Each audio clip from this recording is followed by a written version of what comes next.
আসসালামু আলাইকুম রহমতুল্লাহি ওয়া বারাকাতুহু। আজকে আপনাকে দেখাবো একটি ক্ষুদ্র মৌমাছির বক্সির রানী যদি হঠাৎ মারা যায়, তখন আপনার কাছে আরেকটা এক্সট্রা রানী থাকলে কীভাবে আপনি সেই বক্সে রানীটা দিতে পারবেন। দেখেন, আমি এটি রানীর একটি বক্স তৈরি করেছি। সেই বক্সটি আবার মাছি ঢোকার কুইন গেটের মতন ব্যবহার করেছি। দেখেন, আমি সেটার ভিতরেই মাছিগুলা দিয়ে বক্সের সামনে রেখেছি। আসলে রাখার কারণ হলো আমার জানতে হবে এই বক্সে এই রানীটা নিবে কি না। কারণ যদি না নেয়, আপনি রানীটা দিলে পরে দিয়ে রানীটা মাছিগুলা মেরে ফেলে দেবে।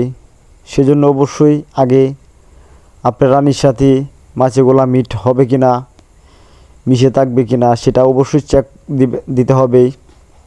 দেখেন, আমি যখন রানীটা এখানে রাখলাম, তো রাখার পরে দিয়ে দেখেন বক্সের সব মাছিগুলা পাগলে লাগানো হয়ে গিয়েছে রানীর গ্যারান শুনে।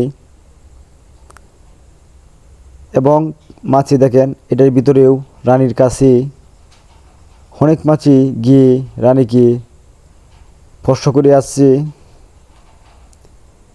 আপনি তখন দেখবেন যে এভাবে দেওয়ার পরে দিয়ে রানীকে স্পর্শ না করে রানীকে মারার চেষ্টা করেছে এবং মারার চেষ্টা করতেছে, তাহলে এই রানীটা আপনি এই বক্সে দিবেন না।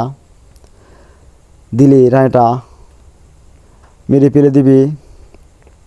এবং অবশ্যই আপনারা এভাবে যদি রানী দেন, কীভাবে দিবেন, এভাবে দেওয়ার পরে মাছি রানীটা রাখার পরে দিয়ে এর আগে আপনি যে কোনো একটু ধুমা ব্যবহার করবেন, আলা সিগারেটের ধুমাই হোক আর অন্য ধুমাই হোক, তাহলে আপনার বক্সে কিছুক্ষণের জন্য আগের রানীর সেন্টটা স্মেলটা চলে যাবে আপনার দেওয়ার কারণে, গ্রানের কারণেই।